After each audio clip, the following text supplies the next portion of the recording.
Bonjour à tous ceux qui vont nous suivre sur les réseaux sociaux.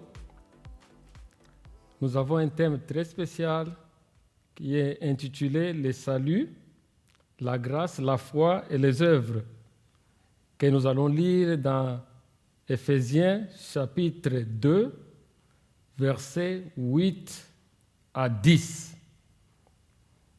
Nous allons d'abord lire avant que nous puissions entrer dans le développement de notre sujet. La Bible dit ceci dans Éphésiens chapitre 2, versets 8 à 10. « Car c'est par la grâce que vous avez été sauvés par les moyens de la foi, et cela ne vient pas de vous, c'est le don de Dieu. Ce n'est point par les œuvres afin que personne ne se glorifie, car nous sommes son ouvrage ayant été créé en Jésus-Christ pour de bonnes œuvres que Dieu a préparées d'avance afin que nous les pratiquions. » Nous allons prier. Éternel Père, une fois encore, nous sommes devant toi, nous voulons entendre ta parole, nous voulons déclarer ta parole, Seigneur. Ceux qui avaient écrit cette parole étaient inspirés par le Saint-Esprit. Nous aussi, Seigneur, nous avons besoin du même esprit pour nous aider à décortiquer et à bien comprendre quel est le message pour le peuple de Dieu aujourd'hui et pour tous ceux-là qui vont nous écouter, nous suivre. Que ton nom soit loué, Esprit de Dieu, agis au nom de Jésus-Christ.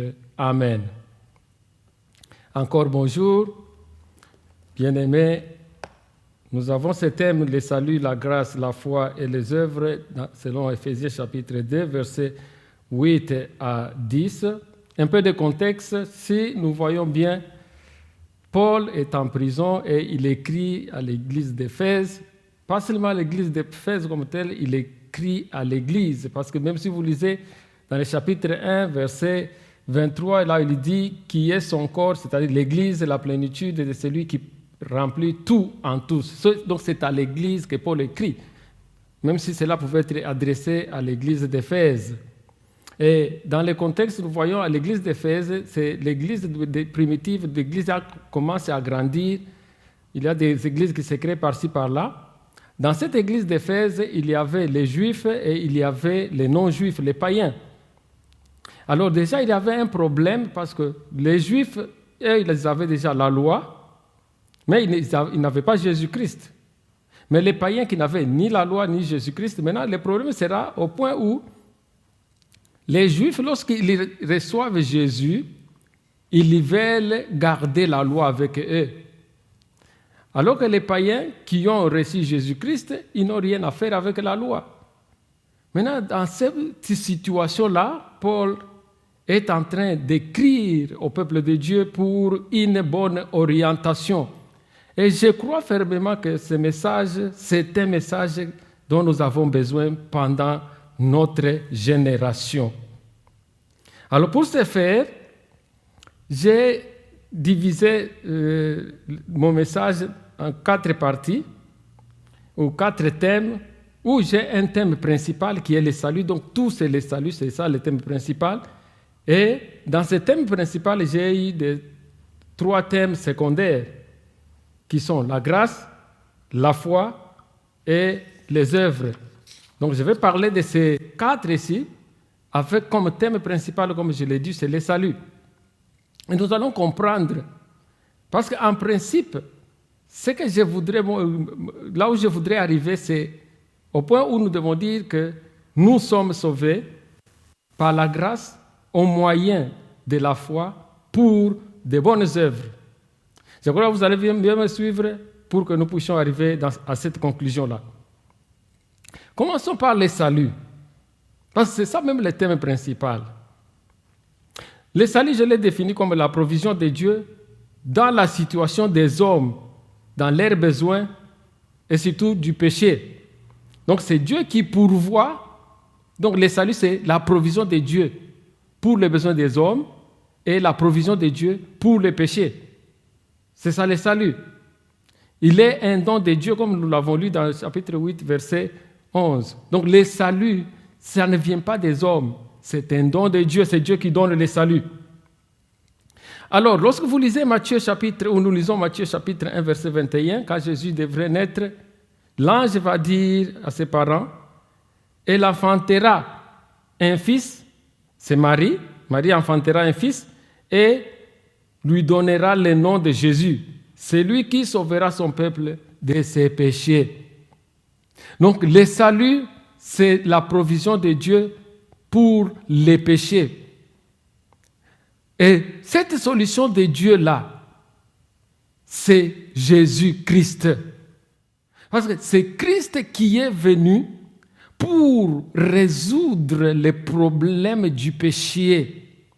C'est pourquoi Jean-Baptiste, avec ses disciples, ayant ses disciples à côté de lui, il vit Jésus passer et il dit à ses disciples, « Voici l'agneau de Dieu qui ôte les péchés du monde. » C'est-à-dire, voilà la personne qu'il faut.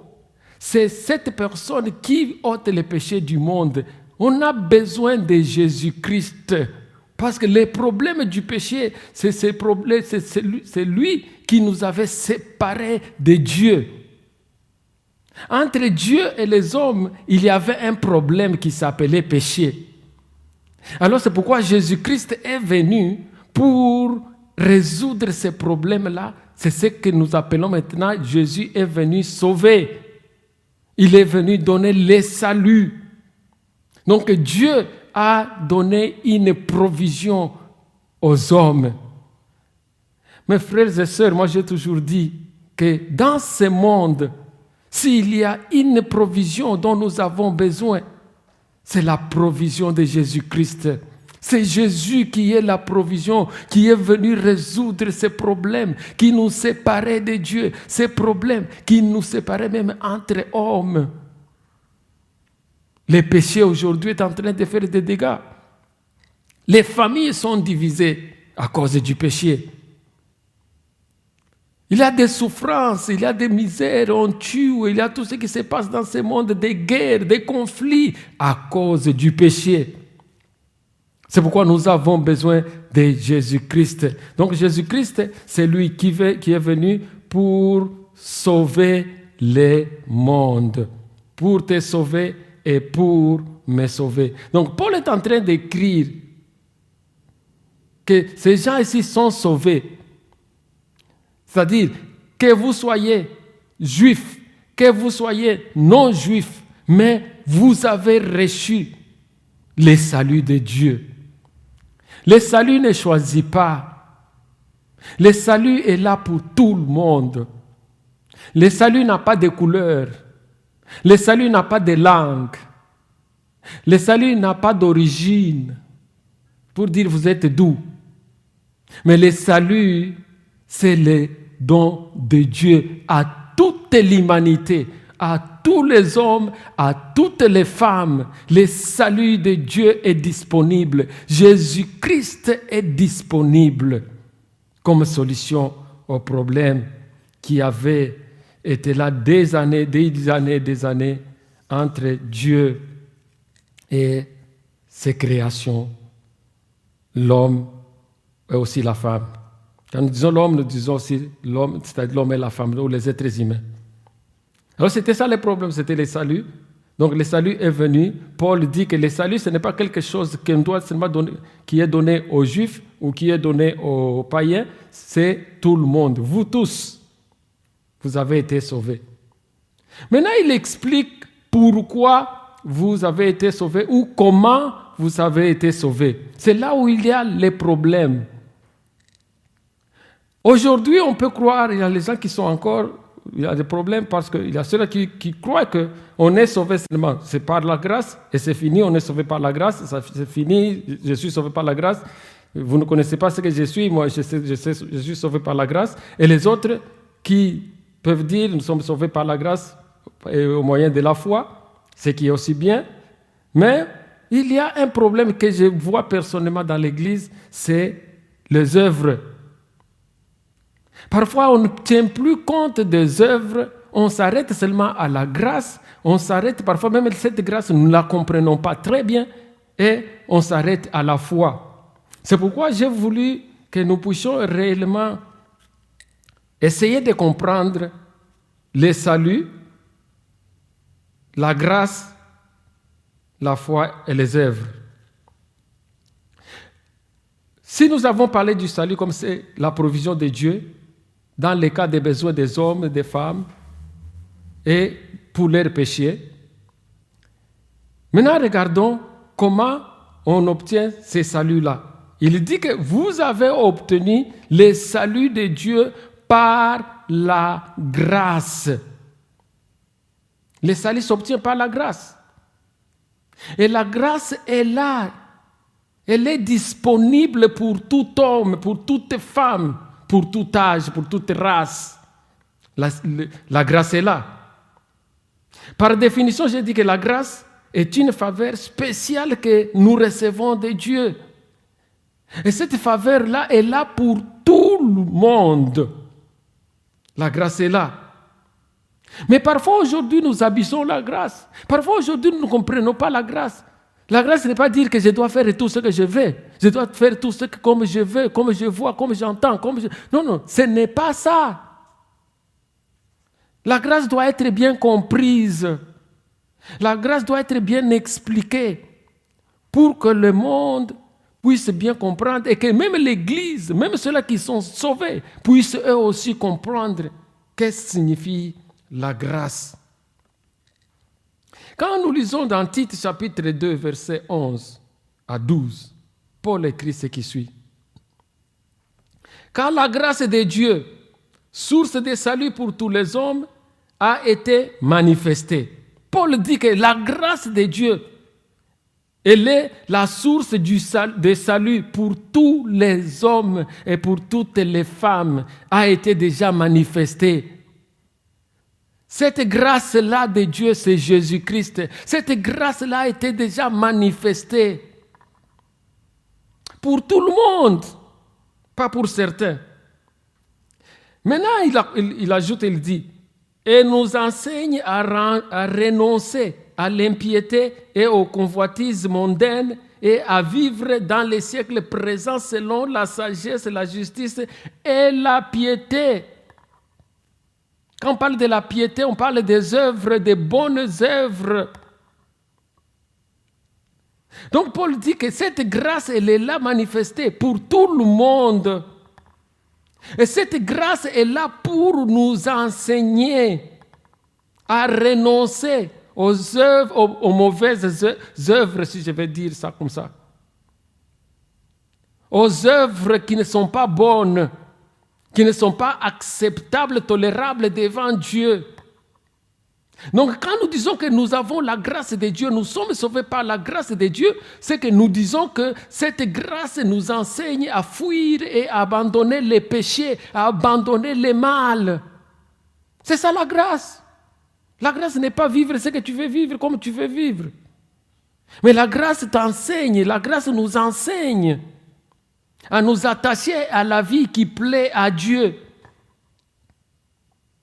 Donc la grâce nous enseigne à faire les bonnes œuvres. Donc la grâce ne peut jamais se détacher des bonnes œuvres. Si vous êtes sauvés par la grâce, c'est que vous êtes sauvés pour les bonnes œuvres. Vous n'allez pas dire que vous êtes sauvés par la grâce et dire non, les œuvres, ça ne compte pas pour moi, c'est parce que je suis sauvé. Non, non, non. Vous êtes sauvés par la grâce pour faire des bonnes œuvres. C'est ce que nous avons lu dans Tite, chapitre 2, versets 11 à 12. C'est un problème que nous avons aujourd'hui. Oh, je suis sauvé par la grâce. Oh, c'est le temps de la grâce. Le temps de la grâce, ce n'est pas le temps de faire tout ce que nous voulons. Transformer même les écrits. Interpréter les écrits de notre propre manière. Faire ce que nous voulons faire. Plaire aux gens parce qu'on ne veut pas les perdre. Parce qu'ils sont, ils sont. Ce n'est pas ça la grâce. La grâce doit conduire l'Église à craindre Dieu, à vivre dans la piété, à vivre en abandonnant les péchés. C'est ça la grâce. Parce qu'elle nous enseigne à faire de telles choses. Ça, c'était le numéro 2 de mon développement. 3 maintenant, c'est le sous-point des 2, c'est la foi. Qu'est-ce que c'est la foi? La foi, c'est les moyens par lesquels, ça c'est la définition que moi je donne, j'ai dit que c'est un moyen par lequel nous accédons à la grâce et par la foi, nous pouvons faire les bonnes œuvres. Donc la foi, c'est un moyen, c'est l'intermédiaire, parce qu'il joue le rôle pour nous conduire dans la grâce qui est déjà disponible. La grâce est disponible et nous allons voir plus tard que même les bonnes œuvres sont déjà disponibles. Et nous pouvons accéder à ça au moyen seulement de la foi. La foi fait que nous puissions accéder à la grâce et la foi fait que nous puissions accéder aux bonnes œuvres.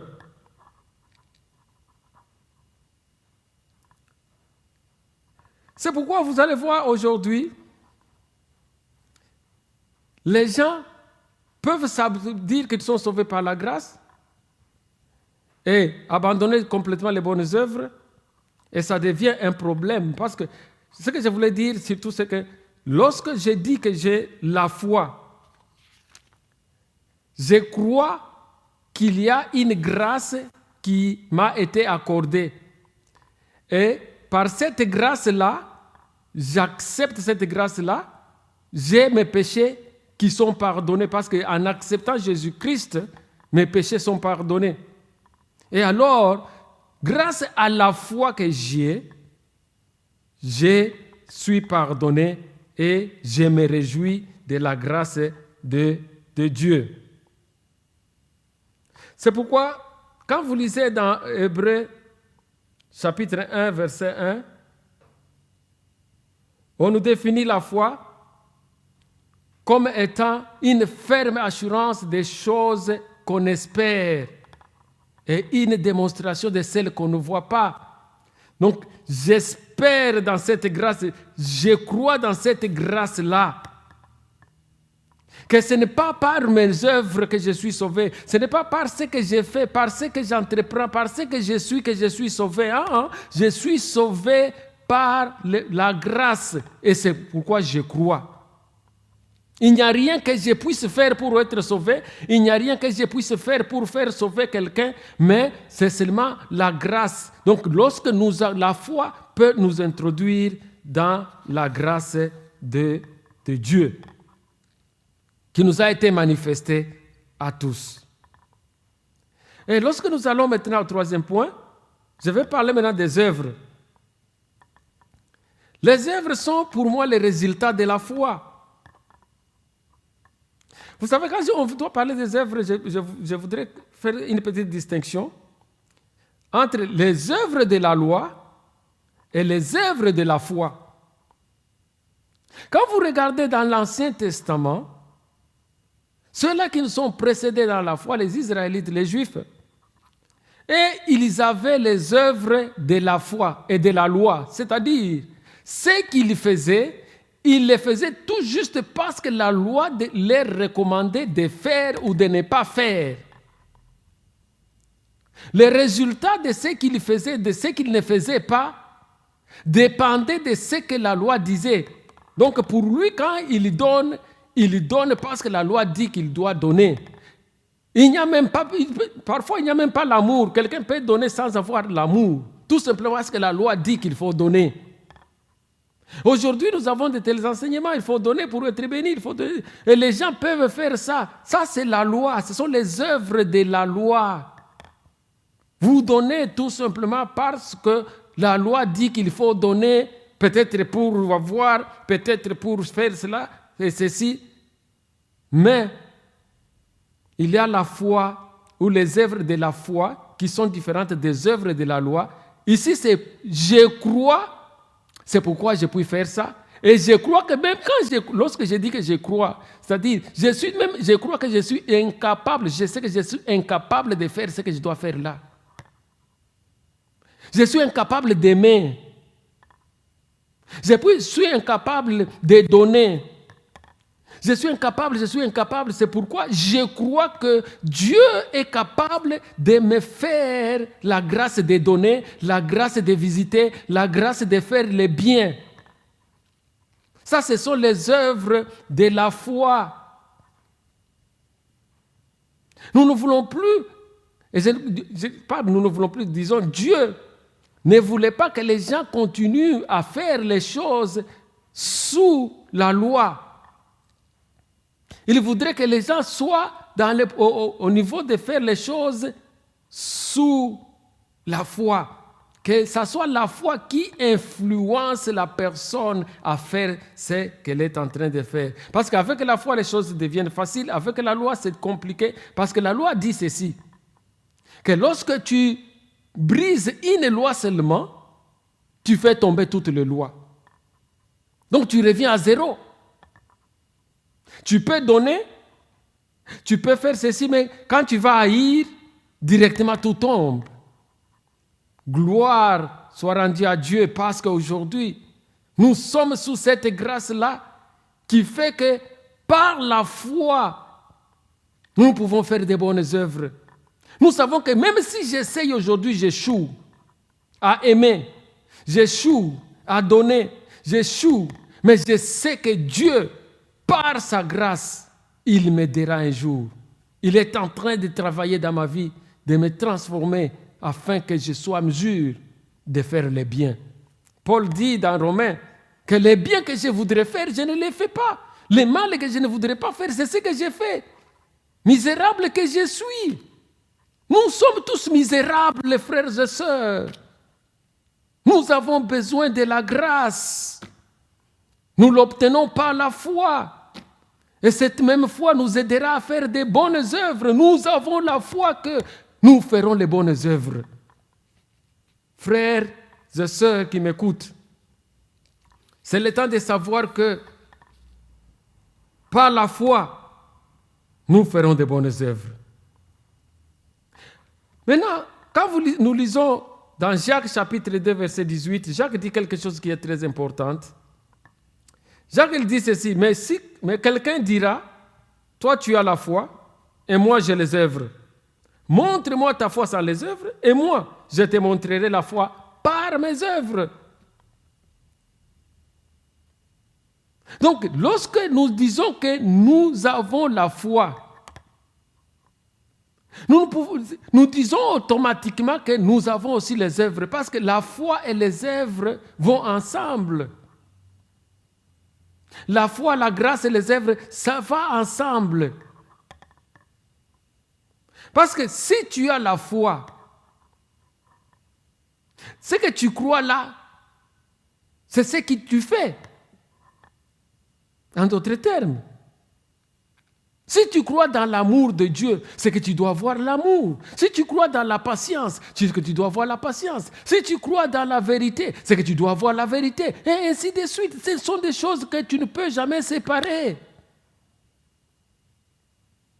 Parfois, je me dis que peut-être il faudrait qu'il y ait une autre réforme. Parce que la première réforme, les gens peut-être nous n'avons pas bien compris les choses. Parce que c'est comme si on est sauvé par la grâce au moyen de la foi seulement. Et les bonnes œuvres, ça ce n'est pas un problème. Les œuvres sont inutiles. Parfois même les gens disent les œuvres sont inutiles. Non, c'est faux. Les œuvres sont la preuve de la foi. Les œuvres sont la preuve et le résultat de la grâce. Donc si vous êtes sauvés par la grâce, au moyen de la foi, c'est que automatiquement votre vie doit refléter le salut. Le salut, ce n'est pas quelque chose qui se cache. Vous dites que vous êtes sauvés, ça c'est vous. Mais comment le monde saura que vous êtes sauvés? Le monde saura que vous êtes sauvés au travers de ce que vous êtes, c'est-à-dire votre vie. Comme le frère John l'a prêché la fois passée, il a dit votre identité. Parce que par la grâce, au moyen de la foi, nous obtenons une nouvelle identité. Cette identité qui fait que nous soyons appelés les enfants de Dieu, la lumière du monde, les sels de la terre. Un exemple à suivre. Donc Jacques dit clairement, ok, tu me dis que toi tu as la foi seulement. La foi, bon. Montre-moi cette foi-là sans les œuvres. Donc il n'y a pas de foi sans œuvres, c'est ça, il n'y en a pas. Il dit, moi, je vais te montrer. Ma foi, par mes œuvres, je vais te montrer ma foi. Donc la foi va ensemble avec les œuvres. Donc frères et sœurs, avant que nous puissions conclure le petit message que nous avons pour aujourd'hui, nous disons que le salut s'obtient par la grâce, ne s'achète pas, ça ne se donne pas comme il n'y a personne qui peut donner le salut, personne. C'est un don de Dieu qui est donné par la grâce.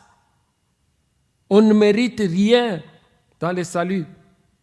Il n'y a pas à nous vanter dans le salut. Oh, j'ai beaucoup prié, j'ai beaucoup fait, parce que j'ai fait, quand moi j'ai fait, non, j'ai beaucoup donné. Ces histoires-là, ces explications ne tiennent pas dans ce qui est le salut. Le salut, c'est gratuit, c'est une faveur que Dieu nous accorde par sa grâce. Et cette grâce-là nous enseigne à vivre la vie de piété, la vie de la crainte de l'Éternel, la vie des gens qui réellement reflètent Jésus-Christ, comme les premiers chrétiens étaient appelés, les premiers croyants étaient appelés chrétiens à cause de leur vie. On ne les a pas appelés chrétiens parce qu'ils suivaient Jésus ou ils étaient avec Jésus, non. Ils sont appelés chrétiens parce que leur vie reflétait Christ. Est-ce qu'aujourd'hui nous reflétons encore Christ dans nos vies? Qu'est-ce qu'on voit en nous? Quelle identité nous sommes en train de présenter? Nous sommes sauvés par la grâce, bien sûr, frères et sœurs. Cette grâce-là a un prix. Cette grâce a un prix. Ce prix, c'était la mort de Jésus-Christ sur la croix de Golgotha. C'était un prix. Donc, elle doit nous enseigner à vivre la vie qui plaît à notre Créateur.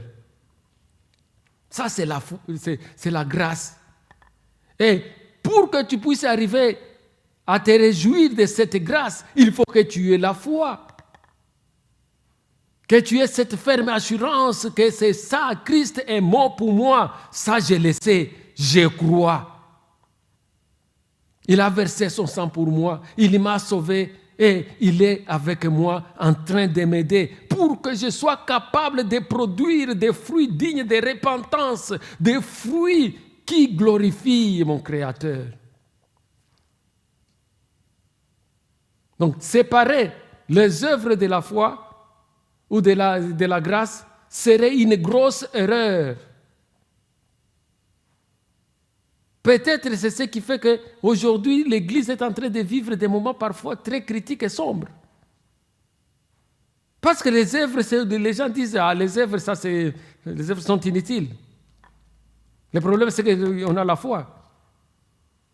Mais les gens changent même les choses naturelles, les choses qui sont très claires dans la parole de Dieu, parce qu'il faut plaire à certaines personnes, parce qu'il faut garder certaines personnes, parce qu'il faut avoir un peu de faveur chez certaines personnes. Alors on accommode la parole de Dieu pour que les autres se retrouvent. Non.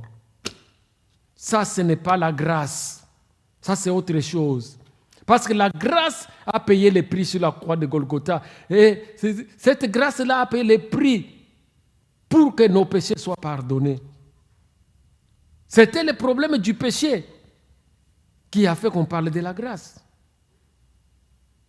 Et pourquoi aujourd'hui, le péché devient comme quelque chose là, on ne peut même plus parler beaucoup du péché, il ne faut pas beaucoup toucher au péché, parce que les gens peuvent être irrités, tout ça. Non, ce n'est pas ça. Nous devons parler, dire la vérité. Pas, si vous prêchez comme ça, il y a quelqu'un qui donne beaucoup celui-là, parce qu'il est ceci, peut-être il va quitter l'église. On n'a pas besoin de ça. Parce que nous, la grâce nous enseigne à produire les fruits dignes de repentance, les fruits qui montrent que nous sommes réellement les enfants de Dieu, les peuples de Dieu, les élus de Dieu. Donc pour que je termine, j'ai conclu en disant nous sommes sauvés, tous qui sont sauvés, par la grâce, par les moyens de la foi, pour de bonnes œuvres. Il ne faut pas que ça s'arrête seulement, nous sommes sauvés par la grâce au moyen de la foi. Ça ne serait pas complet. Pour que ça soit complet, il faut que nous soyons sauvés par la grâce au moyen de la foi. La foi, c'est un moyen qui nous aide à entrer dans la grâce et à produire des bons fruits. Et c'est comme ça que nous concluons que nous sommes sauvés par la grâce au moyen de la foi pour de bonnes œuvres. Maintenant, à tous ceux-là qui nous écoutent et qui nous suivent, il n'y a rien de magie, il n'y a rien que vous pouvez faire pour être sauvé. Le prix du salut a déjà été versé.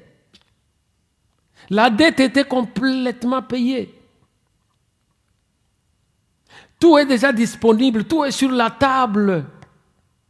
L'invitation est lancée à tout le monde. Pour quiconque vienne puisse manger et boire sans payer. La grâce vous convie à venir. Elle vous appelle à venir et à prendre ce qui est déjà offert. Le prix du péché payé complètement. Venez seulement. Il n'y a rien que vous allez faire, mon frère, ma soeur qui m'écoutez. Vous, c'est seulement par la foi. C'est-à-dire, ayez une assurance en vous. Croyez que Dieu est capable de le faire. Et vous verrez qu'il va vous faire la grâce d'être appelé enfant de Dieu. Et c'est lui-même aussi qui ne va pas vous abandonner. Dieu ne va pas vous abandonner parce qu'il vous a sauvé, il vous abandonne. Il vous accompagnera pour que vous puissiez être en mesure de produire des bons fruits, des bonnes œuvres. Parce que le Saint-Esprit sera en vous. Le Saint-Esprit prendra la direction de votre vie, la transformation de votre vie, afin de faire de vous la personne que Dieu avait créée. Parce que nous avons été créés pour des objectifs. Nous ne sommes pas créés seulement par hasard. Chacun a une mission, chacun a un objectif sur la terre. Et Dieu qui nous a créés, établis là où nous sommes, dans les situations, conditions là où nous sommes nés, et nous avons grandi, et nous nous retrouvons aujourd'hui. Dieu a un plan. Dieu a un projet avec toi, avec moi. Nous sommes des projets de Dieu. C'est pourquoi il a déjà préparé des bonnes œuvres. Pas les œuvres que nous allons nous préparer, non. Mais il a déjà préparé ça. Donc, frères et sœurs, la porte est ouverte. Et la table est prête. Venez. Venez acheter sans argent. C'est gratuit. Le Père a tout disposé. Par sa grâce, au moyen de la foi, et pour les bonnes œuvres, il vous attend. Il vous attend, n'attendez plus les moments, l'heure c'est aujourd'hui. Ainsi notre prière levée de notre cœur est qu'à partir de ce temps où nous avons entendu sa parole, nous n'allons pas endurcir nos cœurs. Nous allons ouvrir ce cœur-là à notre Créateur. Nous allons expérimenter la bonté de l'Éternel au travers de sa grâce, au moyen de la foi et pour les bonnes œuvres. Le monde a besoin des enfants de Dieu. C'est vous qui l'attend. Il attend votre manifestation. Ne vous cachez pas. Comme Adam, il vous appelle. Où êtes-vous? Ma grâce est suffisante. Ma grâce est là. Vous aurez la foi. Vous produirez de bonnes œuvres.